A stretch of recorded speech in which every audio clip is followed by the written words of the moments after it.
నమస్కారం మిత్రులారా, నా పేరు శంకర్. మన బిఎన్ఎస్ టీవీ స్టూడియోకు ఈరోజు ప్రముఖ కాంగ్రెస్ పార్టీ సీనియర్ నాయకుడు, అదేవిధంగా మన ఉమ్మడి ఆదిలాబాద్ జిల్లా మైనారిటీ ఇన్ఛార్జ్, అదేవిధంగా ఈ ముదోల్ నియోజకవర్గంలో కాంగ్రెస్ పార్టీ జెండాను గత 20 సంవత్సరాల మీద తన భుజాల మీద మోస్తూ, అదేవిధంగా ఈ ముదోల్ నియోజకవర్గంలో ఈ రోజు కాంగ్రెస్ పార్టీ ఉంది అని చెప్పడానికి నిదర్శనంగా ఒక మహా వ్యక్తి, అదేవిధంగా ఒక గొప్ప వ్యక్తి మన స్టూడియోకి రావడం జరిగింది. అతనే ఎంఏ లతీఫ్ కాదు, ఎమ్మెల్యే లతీఫ్ అని ప్రతి ఒక్కరు అంటున్నారు. మరి అతనితో ఫేస్ టు ఫేస్ మాట్లాడడానికి ప్రయత్నం చేద్దాం. ఒకసారి రండి సార్, ప్లీజ్ వెల్కమ్. కంగ్రాచులేషన్. 8 సంవత్సరాల నుంచి పార్టీలో మీరు ఈ పార్టీని కాపాడుతూ పార్టీలో వర్క్ చేస్తున్నారు. అదేవిధంగా ఈ ముదోల్ నియోజకవర్గంలో మీకు ఎంఏ లతీఫ్ కాదు, ఎమ్మెల్యే లతీఫ్ అని ప్రతి ఒక్కరు అంటున్నారు. ఒక్కసారి మీ పరిచయం మా ప్రేక్షకులకు ఇవ్వాల్సిందే కోరుతున్నాం సార్, ప్లీజ్. నా పేరు MA Latif, Adilabad parliament incharge. ఇవాళ మా కొత్తూరు శంకరన్న గారి స్టూడియోకి రావడం జరిగింది. వాళ్ళు పిలిచారు. ఎంఏ లతీఫ్ గారు మీ సేవ గురించి 2 మాటలు మాట్లాడుతుంటే సరే అన్న వస్తామని వచ్చినాం. నేను బిఎన్ఎస్ టీవీ ద్వారా ముదోల్ నియోజక ప్రజలకు, తర్వాత అదేవిధంగా బిఎన్ఎస్ టీవీ చూసేటోళ్ళు అందరు ప్రజలకు నేను ఒకటే చెప్తున్నా, మా కొత్తూరు శంకరన్న నేను థ్యాంక్స్ చెప్తా. ఎంఏ లతీఫ్ అనే వ్యక్తికి ఆయన సమాజకు సేవలు చేసిన, ఆయనకి సమాజ సేవల ఆ పనులంతా ఈ ముదోల్ నియోజక కానీ రాష్ట్ర వ్యాప్తంగా బిఎన్ఎస్ టీవీ ద్వారా చూపిస్తానని వాళ్ళు నాకు పిలిచడం జరిగింది. నేను థ్యాంక్స్ చెప్తాను. Okay right. లతీఫ్ గారు, మీరు మొట్టమొదటిసారిగా మా స్టూడియోకి వచ్చింది కాబట్టి మేము ఫేస్బుక్ ద్వారా కొన్ని ఫోటోలను కలెక్ట్ చేసినాం. మీరు ఒక్కొక్క ఫోటో గురించి ముందుగా మనం ఒక 2-3 నిమిషాలు ఈ ఫోటోల గురించి మాట్లాడదాం. దాని తర్వాత మీరు కాంగ్రెస్ పార్టీలో ఏ విధంగా జాయిన్ అయ్యారు, దాని తర్వాత మీరు కాంగ్రెస్ పార్టీకి ఏ విధంగా పనిచేసిండ్రు, దాని తర్వాత ఇప్పటి వరకు మరి కాంగ్రెస్ పార్టీకి మీ వల్ల ఏం ఉపయోగం జరిగింది, మీకు ఏమన్నా కాంగ్రెస్ పార్టీ వల్ల లాభం జరిగిందా అనే విషయాల గురించి మనం మాట్లాడే ముందు ఒక 2 నిమిషాలు దీని గురించి మాట్లాడదాం. ఓకేనా? ఇవి ఎంఏ లతీఫ్ గారు, ఇవి మొత్తం ఫోటోస్ మేము మీ ఫేస్బుక్ నుంచి డౌన్లోడ్ చేసినాం. ఫస్ట్ ఆఫ్ ఆల్ మనం స్టార్టింగ్ నుంచి వద్దాము. ఇక్కడ రైట్. లతీఫ్ గారు, ఇప్పుడు ఒక్కొక్క ఫోటో గురించి మాట్లాడదాం. ఈ ఫోటో ఎప్పటిది సార్? ఈ ఫోటో పార్టీ కార్యక్రమం ధర్నా ఉన్నాం. ఎక్కడ? ఇక్కడ బాబాసాహెబ్ అంబేద్కర్ స్టాచ్యూ ముందు మా పార్టీ కార్యక్రమం, మా నాయకులు, మా కార్యకర్తలు అందరూ. మీరు మాట్లాడుతున్నారా? మాట్లాడు. Okay right sir. ఇదో కాంగ్రెస్ లో మాట్లాడుతున్నాం. ఇవి 2023లో అసెంబ్లీ ఎలక్షన్లో ప్రచారం ద్వారా ఎవరు ఎమ్మెల్యే క్యాండిడేట్? మా నారాయణరావు పటేల్ సార్ ఎంపీ కదా. అచ్చా. అసెంబ్లీ ఎలక్షన్లో. ఓహో. ఇవి తాను మాట్లాడిలా. నెక్స్ట్ ఇది ఏదో దిమ్ము కనిపిస్తుంది, ఏంటి ఇవి? మీరు తీసేయచ్చు, ఎట్లా తీసేది అని TV9 అప్పుడు లైఫ్ 2021లో ఫ్లోడ్ వచ్చింది. ఇక్కడ అవును. అప్పుడు వాళ్ళు ఫోన్ చేసిండ్రు. అయితే మేము మా టీం ద్వారా నాటుపడవలో ఉన్నటువంటి వ్యక్తులను కాపాడింది. ఈ ఫోటో నైట్ టైం లో సర్వే చేసి చాలా మంచి పని. ఎందుకంటే చాలా మంది రాజకీయ నాయకులు ఉంటారు, కానీ ఎవరు కూడా అట్లా నీళ్ళలో వెళ్ళి ప్రాణాలు కాపాడరు. మీరు కాపాడలు. ప్రత్యేక ధన్యవాదాలు. ప్రజల కోసం మీరు మీ ప్రాణాలను కూడా. మనం లీడర్ అని చెప్పుకోం, ప్రజలే లీడర్. ప్రజలకు సేవ చేయాలా, అవి లీడర్. Wow, super. పైసలు సంపాదించిన ఇది గంగపుత్ర ఏదో కనిపిస్తుంది. మన లోకేశ్వరం మండల్ రాజారం గ్రామం గంగపట్నం సంఘం సన్మానం చేసిందా? వాళ్ళు మేము పలసలు పోయి సన్మానం చేసాం. ఇది ఎక్కడ వచ్చినాం? ఇక్కడ అదే గంగపుత్ర అదే సంఘమా? అచ్చా. ఇది నేను నిజామాబాద్కి వెళ్తే ముదోల్ యువకులు, పెద్దవాళ్ళు అందరు నాకు అక్కడ ఆపట్టి టికెట్ కి నేను అక్కడ హైదరాబాద్ కి పోయినా కదా. ఎమ్మెల్యే టికెట్ కి హైదరాబాద్ కి మేము గాంధీ భవన్ లో అప్లికేషన్ ఇచ్చిన, మాకు టికెట్ ఇవ్వండి, ఎమ్మెల్యే టికెట్ అంటే. ఇవి అసెంబ్లీ ఎలక్షన్ 2023 దానిలో అది ఇది సన్మానం. సన్మానం తారీఖు. అచ్చా, మీరు ఇంతకు ముందు అన్నారు కదా తెలంగాణ ప్రదేశ్ కాంగ్రెస్ కమిటీ, ఇదేనా మీరు అప్పుడు ఎమ్మెల్యే కోసము బాండ్ నింపింది, డీడీ నింపింది? అయితే పార్టీ ఒక రూల్స్ ఉంటుంది, ఎవరెవరకు టికెట్ ఎవరెవరకు నియోజకవర్గంలో పోటీ చేసేవాళ్ళు పార్టీ తెలంగాణ ప్రదేశ్ కాంగ్రెస్ కమిటీ ద్వారా ఒక రూల్స్ ఉంటాం, పార్టీ అధిష్టానం రూల్స్ ఉంటుంది. వాళ్ళు ₹1,00,000 కట్టాలి. నేను బీసీ కాబట్టి నాకు 50,000 డీడీ కట్టినాం. ఇది కాకపోయి ఒక 10 lakh రూపీస్ని మా అధిష్టానం హైకమాండ్ పెడితే అనుకో రూల్స్లో 10 lakh రూపీస్ డీడీ కట్టుకొని టికెట్ అడగాలంటే నేను కూడా రెడీగా ఉన్నాను. సోషల్ కదా మిత్రులారా, ఇక్కడ ఎంఏ లతీఫ్ గారు ఇక్కడ 50,000 రూపాయలు డీడీ నింపిళ్ళు. ఇది ఎందుకు అని అనుకుంటున్నారా? ఏదైతే ఎమ్మెల్యే కోసం పోటీ చేయడానికి ప్రతి ఒక్కరు అక్కడ డీడీ నింపడం జరుగుతుంది. దాంట్లో భాగంగా గాంధీ భవన్ లో అక్కడ డీడీ నింపి మనకు మొహమ్మద్ అబ్దుల్ లతీఫ్ అనే పేరు మీద 50,000 రూపాయల డీడీ నింపడం జరిగింది. అందుకే ఈయనకు ఎంఏ లతీఫ్ కాదు, ఎమ్మెల్యే లతీఫ్ అని ప్రతి ఒక్కరు పలుకుతారు. ఈ ఫామ్ కూడా ఇక్కడ మీకు కనిపిస్తున్నది. ఈ ఫామ్ కూడా ఇక్కడ తెలంగాణ ప్రదేశ్ కాంగ్రెస్ ఈ ఫామ్ నింపడం జరిగింది. అందుకే ఈయన ఎమ్మెల్యేకి పోటీ చేయడానికి కూడా ఎమ్మెల్యే క్యాండిడేట్ గా ప్రాసెస్ ఉంటుంది, అధిష్టానం కాంగ్రెస్ పార్టీ ఒక ప్రాసెస్ ఉంటుంది. అందుకే మీకు ఈ నియోజకవర్గంలో ఆ పేరు వచ్చింది ఎమ్మెల్యే లతీఫ్ అని. ఓకే, ఇవి అసెంబ్లీ పార్లమెంట్ ఎలక్షన్ లో ప్రచారం, ఇవి ఇవి మేము 2024 సెకండ్ టర్మ్ పాదయాత్ర పిక్ అవుతుంది. అచ్చా, ఈ పార్టీ కార్యాలయంలో సోనియమ్మ జన్మదినం మేము అక్కడ జన్మదినం కేక్ కట్టేసింది. ఇది ప్రచారం, ఇది కూడా ప్రచారం. ఇదేమో ఇది అవి ఉర్దూ పేపర్ దబంగ్ సాఫాద్ అని ఉన్నది. అయితే ఒక ఆయన ఎడిటర్ రషీదారం వాళ్ళు ఈ మొత్తం వాళ్ళు టీము నా సోషల్ యాక్టివిటీ చూసి అచ్చా ఇక్కడ పైసల ఒక ఫంక్షన్ వల్ల సత్కరణ చేసి కార్యక్రమం చేసి ఇది ప్రచారం. ఇది ఏదో తింటున్నారు, ఏమైంది? ఇవి పార్లమెంట్ ఎలక్షన్ లో నాకు ఆదిలాబాద్ పార్లమెంట్ ఇచ్చారు కదా, అయితే ముదర్ కాన్స్టిట్యూన్సీ కానీ Nirmal constituency, Boath constituency, Khanapur constituency, Asifabad constituency, Siripuri అన్ని కాన్స్టిట్యూన్సీ తిరిగిన. ఇవి మా కమల కాన్స్టిట్యూన్సీ, ఇదే ఒక గ్రామం ఉంది. ఎండ అయిపోయి ఎండల ఇప్పుడు ఆకలి అయితేనే అడుగులు తెప్పించి చూసిన మిత్రులారా, ఇది ఓ ఏసీలను ఇప్పుడు బస్సులను ఏసీ బస్సులలో పెద్ద పెద్ద రాజకీయ నాయకులు వచ్చి ప్రచారం చేసి అక్కడ కూర్చుండి తింటారు. కానీ మన ఎమ్మెల్యే లతీఫ్ గారు మాత్రం పార్టీ కార్యకర్తలతో ఉండి పార్టీల కోసము అక్కడ జస్ట్ ఒక స్నాక్స్ లాగా అక్కడ అడుగులు తిని మరి ప్రచారం చేసినటువంటి ఈ ఫోటో. ఎందుకంటే లీడర్ అంటే కార్యకర్తలతో ఉండాలా, ప్రజలతో ఉండాలా, అవసరం పడితే రోడ్ మీద కూర్చుండాలా, వాళ్ళతోనే వాళ్ళు ఏం తింటారు మనం కూడా అది ప్రజా సేవకుడు అంటే లీడర్. అవును, బండికి వేసి బడికి కింద దిగా నేను ఏసీలో ఉంటా అంటే నడది. ఆ కాలం పోయింది. ఈ కాలం అంటే రెస్పెక్ట్. ఎంత రెస్పెక్ట్ అయితే మన దగ్గర వస్తారు. అసంటే మనిషి ఈ ఫోటో ఎప్పుడు? ఇవి మన నిర్మల్ ఎంబీసీ స్కూల్లో నేను స్కూల్లో కూడా పోతాను కాలేజ్ పిల్లలకు. ఎందుకంటే స్టూడెంట్ అంటే మన దేశం ఒక భవిష్యత్ ఫ్యూచర్, వాళ్ళకు కూడా మోటివేట్ ఇచ్చేస్తాను. నేను పెట్టను, నాకు ముఖ్య అతిథిగా పిలుస్తాడు కాలేజ్లో కానీ స్కూల్లో కానీ. నాకు ప్రజల ఎన్ని పేర్లు తెచ్చారు, అధ్యక్షుడు అంటాడు, ఎమ్మెల్యే సభ అంటాడు, పోటీసులు స్పీకర్ అంటాడు, ఒక్క పేరు సమాజ సేవకుడు అంటాడు. అన్ని ఈ ఫోటో పాదయాత్ర. ఎవరు చేసిన? రాహుల్ గాంధీ. రాహుల్ గాంధీ సార్ అయితే భారత్ పాదయాత్ర రాహుల్ గాంధీ ఈ మా పాదయాత్ర ముదూర్ కాన్స్టిట్యూన్సీ పార్టీ బలోపేతం కోసం 2023లో మేము పాదయాత్ర చేసినాం. ఇప్పుడు కూడా ఉన్నది, ప్రతి సంవత్సరం మేము చేసుకున్నాం. అంతేనా? అంతే. ఎన్ని సంవత్సరాలు చేస్తాం? నా జీవితం ఎప్పటిదాకా ఉంటే కాంగ్రెస్ పార్టీ బలోపేతం కోసం నేను కష్టపడతా. అప్పటిదాకా పాదయాత్ర నడుస్తుంటది. రైట్. మహేష్ కుమార్ అన్నతో కలిసి ఏం సందర్భం ఇది? ఇవి మహేష్ కుమార్ గౌడ్ గారు తెలంగాణ ప్రదేశ్ కాంగ్రెస్ అధ్యక్షుడు పదవి వచ్చిన తర్వాత వాళ్ళకి సన్మానం చేద్దాం. ఈ ఫోటో చూస్తే కట్అవుట్ ఎట్లా ఉన్నదంటే ఇప్పుడు మీరు నిజంగానే ఇప్పుడు ఎమ్మెల్యే అయినట్టు, మీ వెనుక ఎంతో మంది వందల మంది జనాలు ఉన్నట్టు ఉన్నది. అది ఇంత మంచి ఫోటో వచ్చింది, ఇంతమంది జనాలు ఉన్నారు, మరి ఎందుకు ఎమ్మెల్యేగా పోటీ చేయలేకపోతున్నారు? అవి ఇప్పుడు మేము ఫస్ట్ సారి టికెట్ అడిగినప్పుడు ఇక్కడ ఉన్నారు కదా, ఇక్కడ ఉన్న కూడా సీనియర్లు, అక్కడ ఉన్న కూడా సీనియర్లు, వాళ్ళు కూడా ఒక యువకుడు జననేత ముందుకు వెళ్తున్న ఒక సాధిస్తుంది.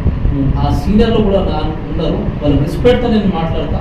మా సీనియర్ నాయకులు కూడా ఉన్నారు నాన్న, నేను వాళ్ళ ముందు చిన్నరే కానీ వాళ్ళు కూడా నాకు జననేత యువ నేత ముందుగా అని సపోర్ట్ చేస్తారు. వాళ్ళ ప్రేమ నా మీద ఉన్నాయి. ఇది ఎప్పుడు ఫోటో? ఇవి పాదయాత్ర 2023 ఫస్ట్ పాదయాత్ర చేసి అక్కడ చాకులు ఇక్కడ 1 2 3 ఇక్కడ టోపీ పెట్టుకుని తాజ్ పెట్టుకుని ఉన్నారు, అన్ని 1 2 3 ధోతి పెట్టుకుని ఉన్నారు. అంటే అందరికి కలుపుకొని ఇది కాంగ్రెస్ పార్టీ అంటే ఒక మొహబ్బత్ కి ఎదుగుతారు. అచ్చా, అందరు కలిసిమెలిసి ఉంటారు. సబ్కా సాత్ సబ్కా వికాస్. అచ్చా, ఇది నారాయణ పటేల్ గారికి మీకు ఒకటే సెలవు పంపిళ్ళు. అప్పుడు నేను దూరంగా ఉన్నా అంటే నారాయణ పటేల్ సాబు మన లతీఫ్ కి పిలిచిండ్రు. వాళ్ళ దగ్గర ఒకటే సెలవు ఉండే. పటేల్ సాబ్ ఏం చేయాలంటే పటేల్ సాబు ప్రేమ వాళ్ళ మీద ఉన్నది. ఇప్పుడు పటేల్ సాబ్ ఎట్లా అంటే నారాయణరావు పటేల్ సార్ అంటే ఒక మంచి వ్యక్తి. నేను పటేల్ సాబుతోనే తిరిగిన కదా, 170 విలేజ్ తిరిగిన. ప్రతి విలేజ్ లో సార్ పేరు ఉంది, సేవ చేసే పేరు ఉంది. ఎందుకు గెలలేదంటే 15 రోజుల ముందే వచ్చిండ్రు కదా, టికెట్ వచ్చింది. లేకపోతే ఒక 2 నెలల ముందు వస్తే గెలుస్తుంది తప్పకుండా. అయితే గెలుస్తారు కదా సార్? తప్పకుండా గెలుస్తాం. అంత నమ్మకం ఉన్నదా? నమ్మకం ఉన్నది. ఎందుకంటే ఇప్పుడు ముదురు నియోజకవర్గంలో బాగా డెవలప్ అయిపోయినది కదా, సార్ మంచిగా పనులు తీసుకొస్తారు, రోడ్డు పనులు అంతా చేపిస్తున్నారు కదా. అయితే సార్ ప్రేమ ఉన్నది. మీరు ఎట్లా గెలుస్తారని అనుకుంటున్నారు? అందరేమో కాంగ్రెస్ పార్టీ పనితీరు బాగలేదు, టీఆర్ఎస్ గెలుస్తారు మళ్ళీ. అది తప్పు మాటలు. మస్తు కాంగ్రెస్ పార్టీ మస్తు డెవలప్ చేస్తున్నది. అంతేనా? ఇప్పుడు గ్యాస్ సబ్సిడీ ఉన్నది, కరెంట్ ఉన్నది, ఏం చేయకుండా అంతా చేస్తున్నది. బస్ ఫ్రీ, రాజయువ స్కీమ్, యువకులకు లోన్లు అంతా మస్తు చేస్తున్నాం. చెప్పేటోళ్ళు చెప్తున్నారు. ఇది ప్రచారమే, ఎమ్మెల్యే ఎలక్షన్ ప్రచారమా? ఇది 2000 MLA election, assembly election. Narayana Patel గారు దాంట్లో ఇదంతా ప్రచారం. ఇది రాహుల్ గాంధీ గారు ఉన్నారు కదా దీంట్లో. రాహుల్ గాంధీ గారు భారత్ జోడో యాత్ర ఫస్ట్ చేశారు కదా. మేము సంగారెడ్డికి వెళ్ళి తెలంగాణలో జుగ్గలుగా మేము నడిచినాం సార్తోని. భారత్ జోడో యాత్రలో ఇవి కాంగ్రెస్ పార్టీ సేవలు ఉన్నట్టు ముందు సేవలు నడిచినాం. ఇంత మీరు పాదయాత్ర చేసిన అంటున్నారు, రాహుల్ గాంధీ తోటి భారత్ జోడో యాత్ర చేసిన అంటున్నారు, ఎమ్మెల్యే ఎలక్షన్ లో చేసిన, ఎంపీ ఎలక్షన్ లో చేసిన అంటున్నారు.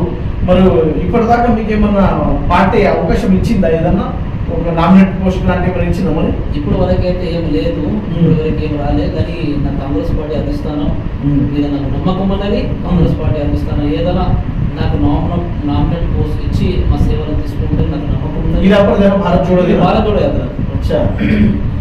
అంతేకాకుండా మీరు ఈ పార్టీ కోసమే కాకుండా ఏదన్నా ప్రజల కోసం ఏమన్నా చేసిందా? ప్రజల కోసం చేసుకుని ఉంటాయి కదా. నా అసలు ఎమ్మెల్యే అనే వ్యక్తి అంటే ఎమ్మెల్యే వ్యక్తి నారా ఒకటే, ప్రజలే నా బలం, ప్రజలే నా బలగం అనుకుంటూ నేను ముందుకు వెళ్తున్నాను. అంతేనా? ప్రజలే బాగా ఉంటారా అంటే, లేకపోతే అందరు లేక కొటేషన్ కొడుతున్నారా? కొటేషన్ కొట్టలేదు. మీ దగ్గర ఎవిడెన్స్ ఉన్నాయి. నేనైతే మీకు ఇవ్వలేదు కదా, మీరే తీసి పెట్టిండ్రు. చూడండి కోవిడ్ టైంలో ఆ పరిస్థితి, కరోనా కష్టకాలం ఎట్లా ఉండే. అచ్చా, ఇది కోవిడ్. ఈ డబల్ షీట్ కట్టుకొని, మాస్కులు కట్టుకొని హాస్పిటల్లో విజిట్ చేయాలా, మన తరపున ఏదైతే అది సాయం చేయాలా. ఇది హాస్పిటల్లో మీరేనా? నేనే. అంత డబ్బు నాదే. డబ్బు ఎవరు పెడతా అన్న, కానీ ఆ సిచ్యువేషన్ లో మనకు కూడా ఫ్యామిలీ ఉంది కదా. అది ముందే జరిగింది. మనకు కూడా ఫ్యామిలీ ఉంది కదా. మన ఫ్యామిలీకి గురించి ఆలోచించలే. హాస్పిటల్ కు తిరగాలి, ఏ సమస్యలు మాట్లాడాలి చూడండి కదా. అవును, వాస్తవం. పైసలు ఎవరు లేడు, తిరిగిండు. ఎవరు తిరగలేదు. ఏ లీడర్ కూడా పెడతాడు. కానీ ఇది తిరగాలి కదా. వాస్తవం, గుడ్. ఎందుకంటే మీలాంటి ఈ ప్రజాసేవలో ప్రజల కోసము, ప్రజా లోపల ఉండి, ప్రజల లోపల ఉండి ఇట్లాంటి సేవలు కరోనా టైంలో చేసినందుకు నా తరఫున, మా బిఎన్ఎస్ టీవీ తరఫున కూడా ప్రత్యేక ధన్యవాదాలు. ఎందుకంటే ఇవి కోవిడ్ టైంలే, ఇది కూడా ఇవి కోవిడ్ టైం అంటే వెజిటబుల్స్ మొత్తం వెజిటేబుల్స్. ఇవి స్కూల్ ఉంది, నేను స్కూల్ మా ఫ్రెండ్ స్కూల్ ఇవి తీసుకున్నా. తీసుకొని డైలీ ఇదే పని, హాస్పిటల్ విజిట్ చేయాలా, రేషన్ కానీ వెజిటేబుల్ కానీ. ఇంకా మీడియం క్లాస్ వాళ్ళు వ్యక్తులు ఉంటారు కదా, లోవర్ క్లాస్ వాళ్ళు ఎట్లా అడిగి తింటారు, హై క్లాస్ వాళ్ళు వాళ్ళ దగ్గర ఉంటుంది తింటారు. మీడియం క్లాస్ వాళ్ళు అడగరు, వాళ్ళ పరిస్థితి ఏంటి. వాళ్ళకు పెంచి పక్కకు తీసుకపోయి ప్యాకెట్ల లిఫాఫాలు వేసుకొని 500 మనతో ఎంత అయితే ప్రతి ఒక్కరికి ఇట్లా ఇచ్చిన చెప్పదు. నిజంగా మీరు గ్రేట్ అన్న. ఎందుకంటే ఇప్పుడు వాళ్ళకు హాస్పిటల్ ఏదైనా ప్రాబ్లం వస్తే వెళ్ళిళ్ళు, వాళ్ళకి కావాల్సినటువంటి కూరగాయలు, బియ్యము, పప్పు, నూనె ఇచ్చిళ్ళు. అది కాకుండా మీరు డబ్బులు కూడా వాళ్ళకి ఏమైనా అవసరం పడుతుంది. నిజంగా గ్రేట్ సార్. మీడియం క్లాస్ వాళ్ళు అడగారు కదా, వాళ్ళ కాదు మనం అడగాల. అవును, అయితే చెప్పరు, అలా పక్కకి తీసుకపోయి మనకి ఇవ్వబడుతుంది. నిజంగానే గ్రేట్ మీరు. ఎందుకంటే ఈ కూరగాయలు గిరగాయలు ఇట్లాంటి సేవా కార్యక్రమాలు కూడా చేసిండ్రు. ఇదేమో ఇవి పార్లమెంట్ ఎలక్షన్ కుబీర్ మండలి సభ.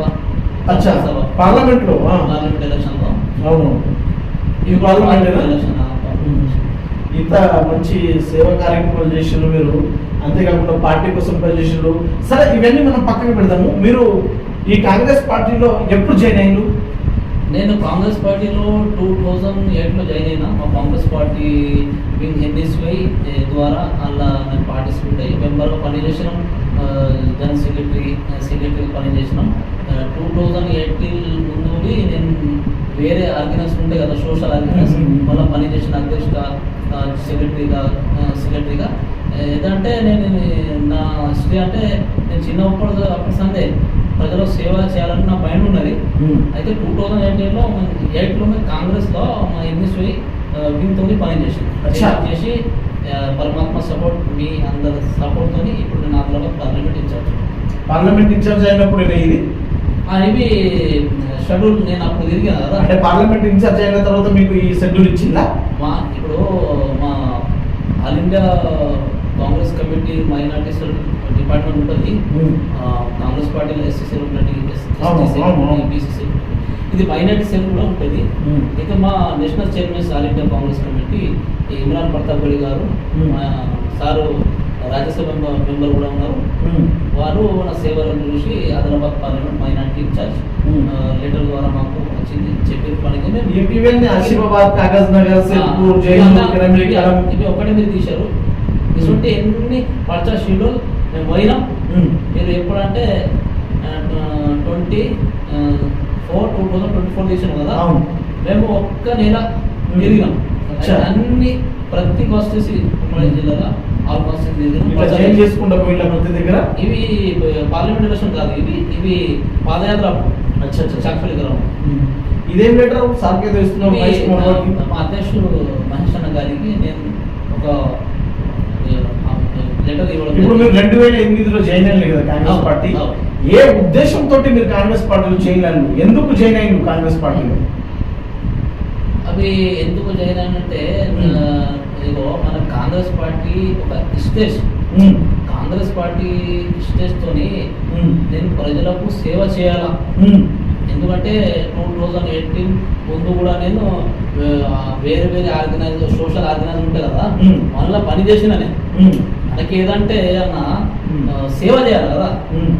ఏ రాజకీయ పార్టీ ఉంటేవి మన మనసు మంచిగా ఉండాలా, మనం మంచిగా ఉండాలా, మన నియత సాఫ్ ఉండాలా, మనకు పరమాత్మ అల్లా సపోర్ట్ ఇస్తాడు, ప్రజల ప్రేమ మన మీద ఉంటుంది.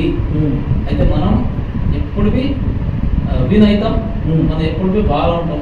అంటే మీ ముఖ్య ఉద్దేశం ఏమంటే మీరు ఈ పార్టీలో జాయిన్ అయ్యింది ప్రజల కోసం, ప్రజల సేవ చేయాలని.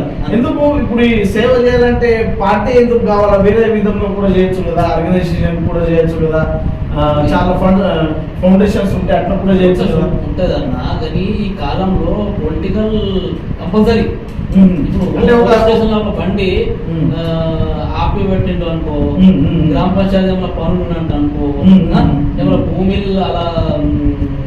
భూమి ప్రాబ్లం ఉంటది, రైతులకు ఉంటది, ఏ స్కీమ్లు వస్తుంది. మనకు ఒక పొలిటికల్ పార్టీలో ఉంటే అలాకు ఇంకా గట్టిగా సేవ చేయొచ్చు.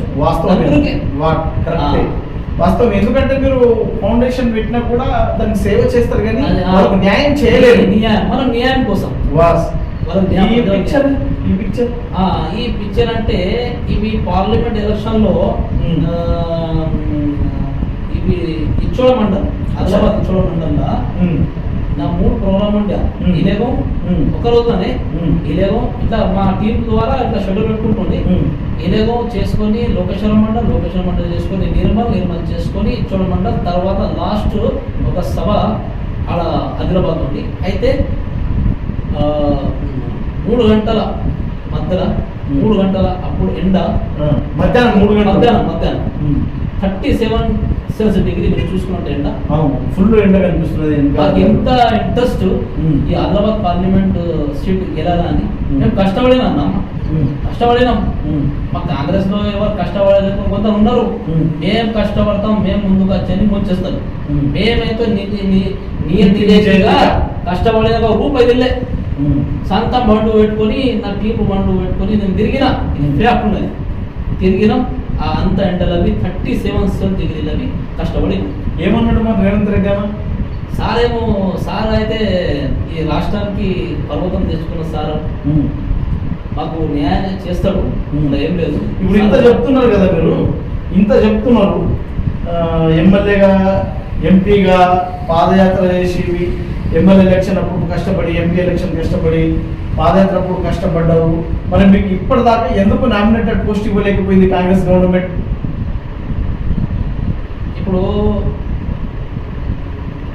అదే మీరు చెప్పినట్ట ముదోల్ నియోజకవర్గం కానీ నిర్మల్ డిస్టిక్ లో కానీ ఉమ్మడి ఆదిలాబాద్ జిల్లాలో కూడా అదే టాక్ నడుస్తున్నది. ఎంఏ లతీఫ్ అనే వ్యక్తి మన సొంతం పిలాట్లు అమ్ముకొని, భూమి అమ్ముకొని ప్రజలకు సేవ చేసుకుంటున్నా. ఆ కోవిడ్ టైంలో కాంగ్రెస్ ఖండువా కప్పుకొని నా పార్టీకు గుర్తు పెట్టాలా, కాంగ్రెస్ పార్టీ నాయకులు మాకు సేవ చేసేది, మా పార్టీ కూడా బలోపేతమైంది, మన పార్టీ కాంగ్రెస్ పార్టీ కూడా పేరు ఉంటాయి, మనకు కూడా ఉంటాయని కష్టపడిన ప్రజల అదే కాకున్నది. ఎందుకు రాస్తలేదు కానీ నాకు ఒక ఆశ ఉంది. మా పెద్ద నాయకుడు, మా తెలంగాణ ప్రదేశ్ కాంగ్రెస్ కమిటీ అధ్యక్షుడు మహేష్ కుమార్ గౌడ్ గారి మీద, రేవంత్ రెడ్డి సార్ మీద, పట్టి విక్రమణ సార్ మీద, మా జిల్లా అధ్యక్షుడు శ్రీరావు సార్ మీద, మా ఇన్ఛార్జ్ మినిస్టర్ సీతక్క మేడం మీద, మా ముదోల్ నియోజకవర్గ incharge Narayanarao Patel sir, ex MLA వాళ్ళు పెద్ద నాయకుల మీద నాకు నమ్మకం ఉండే. వాళ్ళు ఏదన్నా నాకు పదవి తెచ్చి ఇంకా బాగా నా సేవ తీసుకుంటారు. అయితే ఇక్కడ కాంగ్రెస్ పార్టీలో ఎట్లా ఉంటుందంటే, ఎవరైతే కష్టపడతారో వాళ్ళకు పదవులు రావు, ఎవరైతే వట్టిగా అలామతు వెళ్ళి కూర్చుంటారో వాళ్ళకి పదవులు వస్తాయని ఒక టాక్ ఉన్నది. వాస్తవమా? అది మీరు చెప్పిన వాస్తవమే. పైసలు కూడా అదే జరిగింది. మేము చెప్పుకోవద్దు కానీ ఇక మీరు బిఎస్ టీవీ ద్వారా అడుగుతుంది చెప్తున్నాం. పైసలు కూడా అదే జరిగింది. వాళ్ళే 10 సంవత్సరం బీఆర్ఎస్ లో ఉండరు, కాంగ్రెస్ పార్టీకు డౌన్ అన్నారు, రేవంత్ రెడ్డి డౌన్ అన్నారు, దోస్తి బొమ్మ పెట్టిండ్రు, దానం చేసారు.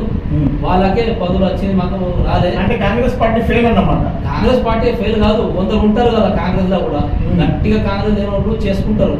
కానీ నేను బిఎన్ఎస్ టీవీ ద్వారా ఒక మెసేజ్ ఇస్తున్నా, మీరు పదవుల కోసం వచ్చారు, మీరు పదవులు తీసుకుంటారు పక్కన. మేము పదవుల కోసం కాంగ్రెస్ పార్టీ, మేము I'm soldier of Congress party. Congress party ఎలా కాంగ్రెస్ పార్టీ సోల్జర్ అంటే ఎవరు లేనప్పుడు మీరు జెండా పట్టుకుంటారు. మీకు న్యాయం జరుగుతలేదు కదా? ఎప్పుడు జరుగుతుంది? కాంగ్రెస్ పార్టీలో న్యాయం జరగదు అంటున్నారు అందరూ. జరుగుతుంది. ఈ కాంగ్రెస్ పార్టీలో న్యాయం జరిగేదే ఉంటే కుబీర్ మార్కెట్ కమిటీ చైర్మన్ దళితులకు వచ్చింది, ఎస్సీ వాళ్ళకి వచ్చింది, ఫిల్అప్ చేయలేకపోయిండు. అందుకే కాంగ్రెస్ పార్టీలో న్యాయం జరగది ప్రజలు అంటున్నారు. రెండవది వచ్చేసరికి, ఇప్పుడు మీరు ఇంత కష్టపడ్డారు, 20 సంవత్సరాల నుంచి కాంగ్రెస్ పార్టీ జెండా భుజాల మీద ఎత్తుకొని మీరు ఊరు వాడవాడ గల్లీ గల్లీ మొత్తం తిరిగి కష్టపడ్డారు. మీకే నామినేటెడ్ పోస్ట్ రాలేదు. ఇవి కొందరు మధ్యలో వస్తారు కదా, నిన్న మొన్న వచ్చిన వాళ్ళు మిస్గైడ్ చేసి ఎట్లా తిరిగి చేసుకుంటారు. ఇగో న్యాయం కాలేదనుకున్నా కదా అన్న, ప్రజల నా న్యాయం అయిపోయింది. ఇగో నాకు ఏదైనా పదవి రావాలంటే నాతోని ప్రజల ఉంటేనే వస్తుంది. ఇప్పుడు ముదోల్ నియోజకవర్గ ప్రజలు ఏమంటున్నది, నిర్మల్ జిల్లా ప్రజలు ఏమంటున్నది, ఉమ్మడి జిల్లా ఆదిలాబాద్లో కూడా ఇదే టాక్. ప్రజలు ఏమంటున్నది ఎమ్మెల్యే లతీఫ్ గారు వ్యక్తికి ఎందుకు రాలని ఇది న్యాయం అయిపోయిందన్నా. ప్రజలే చెప్పాలా ఒక వ్యక్తికి అంటే అదే చెప్పరు కదా అంటే ప్రజలు అంటున్నారు టైం పడితే ఇదే ప్రజల ఒక టైంలో నాకు ఛాన్స్ ఇస్తారు, ముద్ర ఎమ్మెల్యేగా చేసిస్తారు నాకు. మీరు అప్పుడు ఫామ్ రిపీల్ కదా ఎమ్మెల్యేగా పోటీ చేస్తాను, ఫామ్ రిపీల్ డిడి రిపీల్ ఎమ్మెల్యే లతీఫ్ అనే పేరును మీకు ఎమ్మెల్యే లతీఫ్ గా మార్చుకున్నారు. మీ సేవా కార్యక్రమాలకు గాను మీరు అంత కష్టపడి పనిచేసినందుకు గాను మీకు మంచి పేరు వచ్చింది, అన్ని వచ్చినాయి. కానీ ఇక్కడ మీకు దురదృష్టం ఏమంటే ఒక నామినేటెడ్ పోస్ట్ రాలేదు. ఓకే, ఇప్పుడు నామినేటెడ్ పోస్ట్ రాలేదు, మీరు కాంగ్రెస్ పార్టీకి వెళ్ళి వెళ్ళిపోతారా? మేము వెళ్ళిపోం, మేము కాంగ్రెస్ పార్టీలో ఉంటాం. ఇది కూడా ఇంకా మేము ఎందుకు టికెట్ అడిగినా అంటే అప్పుడు 2023లో 2023లో కాంగ్రెస్ పార్టీలో ఎవరు లేకుండా కొందరు లీడర్ ఉండే మేమున్నాం. పాదయాత్ర చేద్దామంటే కొందరు కార్యకర్తలని మేము పాదయాత్ర చేసినాం. ఇప్పుడు పర్వతం ఉంటే అందరు వస్తారు, అందరు పార్టిసిపేట్ అవుతారు. పర్వతం లేనప్పుడు కష్టపడాలా, కాంగ్రెస్ పార్టీ బలోపేతంతో కష్టపడాలా. అవి అసలు నాయకుడు మీ బిఎన్ఎస్ టీవీ ద్వారా నేను మా అధిష్టానం కూడా ఒక సజెషన్ ఇస్తున్నాను. ఎవరెవరు కష్టపడిందో ఎవరెవరు జెండా మోసారు వాళ్ళకు నోటీస్ చేసి వాళ్ళకు పదవి ఇచ్చాలా. మా తెలంగాణలో కొత్త ఇన్ఛార్జ్ మేడం మా మేడం మీనాక్షి నటరాజన్ గారు వచ్చారు, వాళ్ళు సర్వే చేస్తారు, న్యాయం అవుతుంది. ఇంకా కూడా నేను టికెట్ ఎందుకు అడుగుతున్నా అంటే ఈ ముదూరు నియోజకవర్గ ప్రజల బాగా ఉండాలా. ఇక్కడ ముదూరు నియోజకవర్గం కదా, ఇప్పుడు ఒక యువకుడుకు ఛాన్స్ ఇవ్వాలి. ఒక యువకుడు మీరు ఏం చేస్తారు ఎమ్మెల్యే అయితే? నేనైతే బిఎన్ఎస్ టీవీ ద్వారా ఇంతకు ముందు 2023లో నేను ఫామ్ అక్కర్ గాంధీ భవన్కి సబ్మిట్ చేసిన తర్వాత అక్కడ ఒక చాక్పిల్లలో ఒక మీడియా ద్వారా నాకు అడిగిన ఏం చేస్తా అంటే నేను అప్పుడు కూడా అదే మాట చెప్పిన. ప్రతి విలేజ్ లో జనతా దర్బార్ ఖాయం చేస్తా, ప్రతి విలేజ్ లో స్కూల్ ఖాయం చేస్తా. ప్రతి విలేజ్ లో ఎడ్యుకేషన్ నా ఫస్ట్ మొదలు ఎకనామికల్ డెవలప్మెంట్ ఒకటి, ఎడ్యుకేషనల్ డెవలప్మెంట్. ఎకనామికల్ డెవలప్మెంట్ ఎట్లా అవుతుంది? ఇక్కడ పెద్ద ఫ్యాక్టరీలు రావాలి, మిల్స్ రావాలా, ఫ్యాక్టరీలు రావాలా. మీరు ఎట్లా ఏర్పాటు చేస్తారు దాన్ని? ఎట్లా వీలవుతుంది? అవి అన్ని అవుతుంది అన్న, అన్ని అవుతుంది. ఇప్పుడు నేను ఇంత సేవ చేసినా ఏం చేయకపోతున్నాను కదా, నాకు పవర్ లేదు కదా. ఏదైనా మంచిగా పదవి వస్తే నేను చేయొచ్చు కదా. ఇప్పుడు ఏమైనా పోలానా ఒక ప్రజలు ఒక వ్యక్తి వచ్చి సార్ మాకు ఇట్లా హాస్పిటల్లో పరిశాన్ అంటే ఫోన్ చేయొచ్చు. కొందరు పనులు నేను ఫోన్ మీద చెప్పిస్తా, లేకుంటే పోయి చేసిస్తా. కానీ గవర్నమెంట్ పరమంత పని చేయకపోతున్నా కదా, ఎందుకంటే నాకు పవర్ లేదు. మా ముదూరు నియోజకవర్గ ప్రజల 2,37,000 జనాలు ఏమంటున్నారంటే ఎమ్మెల్యే లతీఫ్ అనే వ్యక్తికి పదవి రావాలా, ఇసొంటికి రావాలా. ఒక ఇమాందర్ మనిషి నా రాజకీయంలో ₹1 నేను దిల్లేదు. మీరు ఆన్లైన్ చూడండి, ఎమ్మెల్యే లతీఫ్ అనే వ్యక్తి డబుల్ బెడ్రూమ్ అప్లై చేయలే, ఎమ్మెల్యే లతీఫ్ అనే వ్యక్తి లోన్ అప్లై చేయలే, ఎమ్మెల్యే వ్యక్తి మా ప్రభుత్వం ఉంది కదా, నా పేరు మీద చూడు ఇంద్రం మరియు నేను అప్లికేషన్ పెట్టిన ₹1 కూడా సంపాదించిన నా పేరు ప్రజల కోసం నేను కష్టపడతా. ఇంకా నేను లీడర్ ఉన్నా అని తీసుమారుకున్నాను, ఇంకా ఆఫీస్లో ఓను నేను లీడర్ అని. నా పనులు ఉంటే నేను లైన్లో నిలబడతా. కానీ ప్రజల కోసం కష్టపడాలంటే ప్రజల కోసం ధర్నా చేస్తా, అవసరం పడితే ఇరాల చేస్తాను ప్రజల కోసం. నేను మనం లీడర్ ఉన్న తీసుమారమని ఇట్లా మాట మీరు చూసింది కదా. నేను ఒక సమాజ సేవకుడు అనుకుంటా, కానీ పరమాత్మ సపోర్ట్, పరమాత్మ ఆశీర్వాదం, మీ సపోర్ట్. ఎందుకంటే నేను థ్యాంక్స్ చెప్తా ఉన్నా ఈ బిఎన్ఎస్ టీవీ ద్వారా. నాకు ఇంత లేపిందంటే ఒక ఎమ్మెల్యే వ్యక్తి ఎలా ఉన్నా అంటే నాకు సపోర్ట్ చేసిన బాగా మీడియా మిత్రుడు, వాళ్ళకి నేను థ్యాంక్స్ చెప్తాను. బాగా సపోర్ట్ చేసిండ్రు, వాళ్ళు కూడా బాగా సపోర్ట్ చేసిండ్రు. ఎందుకు కాబట్టి అప్పుడు కోవిడ్ టైంలో ఎంత పెద్ద లీడర్ కానీ ఎవరు మీడియా మిత్రులకు మీడియా వాళ్ళకు సంబంధం చేయలేదు. కానీ నేను గుర్తుపెట్టిన పెట్టిన ఇంకా కూడా చెప్తున్నా, నాకు ఏదైనా పదవి ఇస్తే తప్పకుండా ఒక సమాన కార్యక్రమం నేను జర్నలిస్ట్ వాళ్ళకు పెడతా. ఎందుకంటే వాళ్ళు కూడా కష్టపడతారు కదా, వాళ్ళు కూడా ఫ్యామిలీ ఉంటుంది. కరోనా కష్టకాలం కానీ ఏదైనా బందోబస్తు కానీ ఇక్కడ పోయింటే వాళ్ళు కూడా వాళ్ళకి జీతం ఉంటుంది, ఏముంటుంది. అయితే నేను థ్యాంక్స్ చెప్తా ఉన్నా మీడియా వాళ్ళు కూడా. ఓకే, ఇవన్నీ బాగానే ఉన్నాయి. ఇప్పుడు మన ఎమ్మెల్యే లతీఫ్ గారు ఏమంటున్నారంటే పార్టీ జెండా, కాంగ్రెస్ పార్టీ జెండాను ముదూరు నియోజకవర్గంలో ఎవరు లేరు, ఒక 2-3 తప్ప. అప్పుడు నేను ముందుకు వచ్చి నాతో పాటు ఇంకా చాలా మంది లీడర్లు ఉండే 4-5 వాళ్ళు నేను కలిసి ఈ ముదూరు నియోజకవర్గంలో కాంగ్రెస్ పార్టీ జెండాను చేతిలో గట్టిగా పట్టుకొని ఉంచినాం. అది పట్టుకొని ఉంచినందుకే ఈ రోజు ముదల్ నియోజకవర్గంలో కాంగ్రెస్ పార్టీ రెపరెపలాడుతున్నది. ఆ రెపరెపలాడుతున్నది అంటే దానికి కారణం మేమే పునాది కాబట్టి ఖచ్చితంగా అధిష్టానం కావచ్చు, ఇక్కడ ఉన్నటువంటి స్థానికంగా నాయకులు కావచ్చు, ఖచ్చితంగా మాపైన దృష్టి పెట్టుకోవాలి అని అంటున్నారు. అదేవిధంగా మేము కూడా బిఎన్ఎస్ టీవీ ద్వారా దాదాపు 15 సంవత్సరాల నుంచి చూస్తున్నాము. ఎంఏ లతీఫ్ గారు ఎక్కడ తగ్గకుండా ప్రతి దగ్గర ముందుకు వచ్చి ప్రజల కోసం కావచ్చు, పార్టీ కోసం కావచ్చు అనేక విధాలుగా కష్టపడుతున్నాడు. ఇలాంటి వ్యక్తికి ఖచ్చితంగా ఈ ప్రభుత్వము వెంబడే గుర్తించి నామినేటెడ్ పోస్ట్ ఇవ్వకపోతే ఈ పార్టీకి వేరే పార్టీలకు అసలు ఏం పొంతన ఉండదు. ఎందుకంటే ఈ పార్టీ కూడా ఆ పార్టీ లాగానే అయిపోతుంది. కాబట్టి ఇప్పుడు ఏదైతే ఎన్నో సంవత్సరాల నుంచి కష్టపడుతున్నాడు కాబట్టి ఎంఏ లతీఫ్ గారు, మేము కూడా బిఎన్ఎస్ టీవీ ద్వారా కోరుకుంటున్నాము మీకు ఖచ్చితంగా నామినేటెడ్ పోస్ట్ రావాలని. ఓకే, ఎంఏ లతీఫ్ గారు ప్రత్యేక ధన్యవాదాలు. మీరు మా బిఎన్ఎస్ టీవీ స్టూడియోకి వచ్చిండ్రు, మంచి ఇంటర్వ్యూ ఇచ్చిండ్రు, మీ యొక్క మాటలు అమూల్యమైనటువంటి మాటలను మాతో షేర్ చేసుకున్నారు, పబ్లిక్ తో షేర్ చేసుకున్నారు. ఖచ్చితంగా ఈ పబ్లిక్ మీకు అవకాశం ఇస్తే రాబోయే కాలంలో మీరు ఎమ్మెల్యే కూడా కావాలని మేము మా బిఎన్ఎస్ టీవీ ద్వారా ఆశిస్తున్నాము. అంతేకాకుండా మీరు ఎమ్మెల్యే అయి ఈ నియోజకవర్గంలో ఉన్నటువంటి పేద మధ్యతరగతి బడుగులైన వర్గాల చెందినటువంటి ప్రజలకు అందరికీ మీ సేవ అందియాలా. మీరు ఏదైతే పబ్లిక్ కు ఫైనాన్షియల్గా అదేవిధంగా ఎడ్యుకేషన్ పరంగా వాళ్ళకు ముందుకు తీసుకెళ్లాలా, ఇక్కడ పెద్ద పెద్ద కంపెనీలు రావాలా, మిల్స్ రావాలని అంటున్నారో అది కూడా జరిగి నియోజకవర్గం బాగా డెవలప్మెంట్ జరగాలని కోరుతున్నాము. మా స్టూడియోకి వచ్చి ఇంత మంచి టైం ఇచ్చినందుకు ప్రత్యేక ధన్యవాదాలు సార్. Thank you. ఓకే.